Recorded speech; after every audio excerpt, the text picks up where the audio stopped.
ദേവമംഗള അസ്ട്രോമീഡിയയിലേക്ക് ഏവർക്കും സ്വാഗതം. ഞാൻ മംഗളൻ ശർമ്മ. ശിവരാത്രി വ്രതവും മഹാത്മ്യത്തെക്കുറിച്ചാണ് പറയുന്നത്. വ്രതങ്ങളുടെ രാജാവായിട്ടാണ് ശിവരാത്രി വ്രതം അറിയപ്പെടുന്നത്. മനുഷ്യന് പൂർണ്ണതയിലെത്താനുള്ള അതിപ്രാധാന്യം അർഹിക്കുന്ന ഒന്നാണ് ശിവരാത്രി വ്രതം. ശിവരാത്രി വ്രതം വിധിയാമ്പണ്ണം അനുഷ്ഠിക്കുന്നതിലൂടെ സംസാര ദുഃഖത്തിൽ കിടന്ന് ഉഴലുന്ന മനുഷ്യന് വർഷങ്ങളോളം അനുഷ്ഠിക്കുന്ന സാധനയുടെ ഫലം ശിവരാത്രി വ്രതം കൊണ്ട് കൈവരുന്നു. മേഘമാസത്തിലെ കൃഷ്ണപക്ഷ ചതുർദശിയിൽ, അതായത് കുംഭമാസത്തിലെ ചതുർദശി നാളിൽ വരുന്ന ഈ വ്രതം വിശ്വാസികളുടെ ഹൃദയത്തിൽ ഈശ്വരാനുഭൂതിയുടെ ഒരു പ്രത്യേക അന്തരീക്ഷമാണ് ഉണ്ടാക്കുന്നത്. നാട് മുഴുവൻ ശിവരാത്രി നാളിൽ പഞ്ചാക്ഷരി ജപവും വേദമന്ത്രങ്ങളും ശിവസങ്കീർത്തനവും കൊണ്ട് പവിത്രമാകുന്നു. എവിടെയും ശിവചൈതന്യം വിളങ്ങുന്ന ഭക്തിമുക്തിപ്രദമായ ആ ദിവ്യരാത്രിയിലെ വ്രതാനുഷ്ഠാനം കൊണ്ട് ജന്മജന്മാന്തരങ്ങളിലെ പാപം കാറ്റുതട്ടിയ കർപ്പൂരം പോലെ പെട്ടെന്ന് അപ്രത്യക്ഷമാകുന്നുവെന്ന് ദേവി ഭാഗവതത്തിൽ പറയുന്നു. സർവവ്യാപിയും സർവജ്ഞനും സമ്പൂർണനും പരമപവിത്രനും ശാശ്വത ശാന്തിദായകനുമായ ശ്രീ പരമേശ്വരനെ ഭജിച്ചാൽ തന്നെ മനുഷ്യന് ശാശ്വത ശാന്തി കൈവരുമെന്ന് സാമവേദത്തിൽ പറയുന്നു. ശ്രീ പരമേശ്വരൻ ഭക്തജനങ്ങൾക്ക് മുക്തി നൽകുന്ന ദിനമാണ് ശിവരാത്രി വ്രതം. മനുഷ്യനെ പൂർണ്ണതയിലേക്ക് നയിക്കുന്ന ലളിതവും ദിവ്യവുമായ മാർഗമാണ് ശിവരാത്രി വ്രതം. വ്രതമനുഷ്ഠിക്കുന്നവർ ബ്രഹ്മമുഹൂർത്തത്തിൽ എഴുന്നേറ്റ് ദേഹശുദ്ധി വരുത്ത് ജലപാനമില്ലാതെ മുഴുവൻ ദിവസവും ഉറക്കമൊഴിച്ച് ശിവക്ഷേത്രത്തിലോ മറ്റു സങ്കേതങ്ങളിലോ ഇരുന്ന് പഞ്ചാക്ഷരി ജപവും ശിവസഹസ്രനാമ ജപവും കൂവളത്തില കൊണ്ട് ശിവപൂജയും ചെയ്യുന്നത് വളരെ ശ്രേയസ്കരമാണ്. ശിവക്ഷേത്ര ദർശനവും പ്രദക്ഷിണവും നമസ്കാരവും ചെയ്ത് കർമ്മത്തെ ഈശ്വരാർച്ചനയാക്കി മാറ്റണം. അർദ്ധരാത്രി വരെ ശരീരം, മനസ്സ്, ബുദ്ധി, അഹങ്കാരം എന്നിവ ഭഗവാനിൽ അർപ്പിക്കണം. ഒരിക്കൽ ഊണ് വേണം. ഇനി ഭക്ഷണം ഏതെങ്കിലും കഴിക്കണമെങ്കിൽ അർദ്ധരാത്രിക്ക് ശേഷമേ ആവൂ. അതും ഇളനീർ, പാൽ തുടങ്ങിയവ ആകാം. പ്രഭാതത്തിൽ കുളിച്ച് ക്ഷേത്രദർശനവും പ്രദക്ഷിണവും നടത്തിയ ശേഷം പിതൃതർപ്പണം നടത്തണം. അതിനുശേഷം വ്രതം അവസാനിപ്പിക്കാം.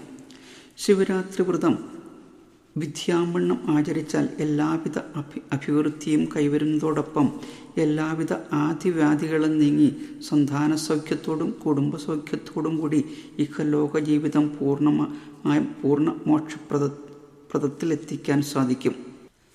ഭസ്മധാരണം ശിവാരാധനയുടെ ഭാഗമാണ്. ശിവരാത്രി ദിവസം സാധാരണ വീടുകളിൽ ഭസ്മം ഉണ്ടാക്കി വെക്കുന്നു. സാധാരണ വീടിൽ ഭസ്മം ഉണ്ടാക്കി വെക്കുന്നത് പാപം ഭസ്മീകരിക്കുമെന്ന വിശ്വാസമാണ്. പാപങ്ങൾ ഭസ്മീകരിച്ച് കാണുന്നതിൽ സംഹാരമൂർത്തിയായ മഹാദേവനുള്ള താല്പര്യം ശ്രദ്ധേയമാണ്. അതിന് ഏറ്റവും ഉതകുന്ന ദിവസമാണ് ശിവരാത്രി ദിനം. ശിവരാത്രിയുടെ മഹാത്മ്യം മനസ്സിലാക്കണമെങ്കിൽ ക്രൂരനായ ഗുരുദ്രുഹൻ എന്ന വേടൻ്റെ കഥ അറിഞ്ഞാൽ മതി. ഗുരുദ്രുഹൻ എന്ന വേടന് ശിവരാത്രിയെക്കുറിച്ചോ അതിൻ്റെ മഹാത്മ്യത്തെക്കുറിച്ചോ ഒന്നും അറിയില്ല. ഗുരുദ്രുഹൻ ഒരു ദിവസം വേട്ടയ്ക്കായി ഇറങ്ങിയത് ഒരു ശിവരാത്രി നാളിലായിരുന്നു. ഈശ്വര നിയോഗത്താൽ രാത്രിയാകുന്നവരെ ഗുരുദ്രുഹന് മൃഗഹിംസ നടത്താൻ കഴിഞ്ഞില്ല. അവസാനം അദ്ദേഹം നടന്ന് ഒരു തടാകത്തിനടുത്തെത്തുകയും മൃഗവേട്ടയ്ക്കായി അവിടെ കണ്ട ഒരു കൂവള വൃക്ഷത്തിൽ കയറിയിരിക്കുകയും ചെയ്തു. ശിവഭഗവാൻ ഏറെ പ്രിയപ്പെട്ടതാണല്ലോ കൂവള കൊണ്ടുള്ള ആരാധന. രാത്രിയുടെ അന്ത്യയാമത്തിൽ ഒരു മാൻപേട അദ്ദേഹത്തിൻ്റെ മുന്നിൽ വന്നുവിട്ടു. അതിനെ കൊല്ലാനായി അമ്പമെടുത്ത് തയ്യാറായപ്പോൾ ഏതാനും കൂവളത്തിലകൾ അടർന്ന് താഴെ ഉണ്ടായിരുന്ന ശിവലിംഗത്തിൽ പതിച്ചു. അതിൻ്റെ ഫലമായി അവൻ്റെ പാപങ്ങൾ കുറഞ്ഞു. വേടൻ്റെ ഉദ്ദേശം ചോദിച്ചു മനസ്സിലാക്കിയ മാൻപേട തൻ്റെ കുട്ടികളെ ഭർത്താവിൻ്റെയോ സഹോദരിയുടെ അടുത്ത് ഏൽപ്പിച്ചിട്ട് വരാമെന്ന് പറഞ്ഞു. അല്പം മുൻപ് അറിയാതെ ചെയ്ത പുണ്യകർമ്മത്തിൻ്റെ ഫലമായി വേടൻ്റെ മനസ്സലിഞ്ഞു. മാൻപേടയുടെ ആഗ്രഹം സാധിച്ചു കൊടുക്കാൻ തീരുമാനിച്ചു. മാൻപേടയുടെ വരവും പ്രതീക്ഷിച്ച് രാത്രിയുടെ അന്ത്യയാമം വരെ അവൻ ഉറക്കം വിളിച്ചു കാത്തിരുന്നു. അല്പം കഴിഞ്ഞപ്പോൾ നേരത്തെ വന്ന മാൻപേടയുടെ സഹോദരി മാൻപേടയെ അന്വേഷിച്ച് അവിടെ എത്തി. ആ മാനിനെ വധിക്കാനായി അമ്പെടുത്തപ്പോൾ അമ്പുകൊണ്ട് കുറച്ച് കൂവളത്തില കൂടി താഴേക്ക് ശിവലിംഗത്തിൽ പതിച്ചു. അപ്പോഴേക്കും 2 യാമം കഴിഞ്ഞിരുന്നു. ഈ മാൻപേടയും കാട്ടാളൻ്റെ അനുവാദത്തോടുകൂടി പോകാൻ ആഗ്രഹം പ്രകടിപ്പിച്ചു. അയാളുടെ പാപം പിന്നെയും കുറഞ്ഞതുകൊണ്ട് അയാൾ അതിനും അനുവാദം നൽകി. ഇതിനിടയിൽ മാൻപേടയും കുടുംബവും ആര് വേണം വേടൻ്റെ അടുത്തേക്ക് പോകാനെന്നുള്ള കാര്യത്തിൽ വിഷമിച്ചു. അവസാനം എല്ലാവരും കൂടി വേടൻ്റെ അടുത്തെത്തി. മാൻപറ്റത്ത് കണ്ടപ്പോൾ അവയെ കൊല്ലാനായി വില്ലെടുക്കവേ വീണ്ടും കുറച്ചു കൂവളത്തിലെ കൂടി അടർന്ന് ശിവലിംഗത്തിൽ പതിച്ചു.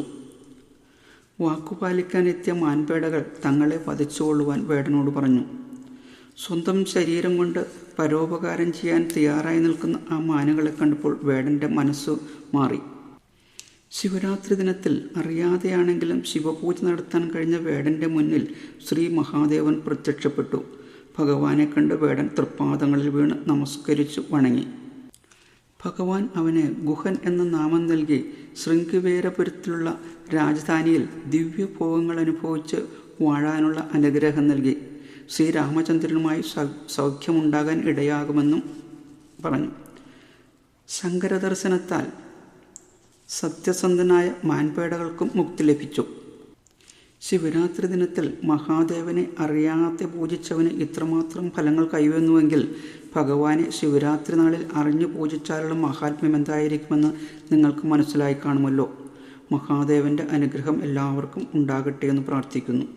എല്ലാവർക്കും ഒരു ശുഭദിനം നേരുന്നു. ഓം ശ്രീ മഹാദേവിയേ നമഃ.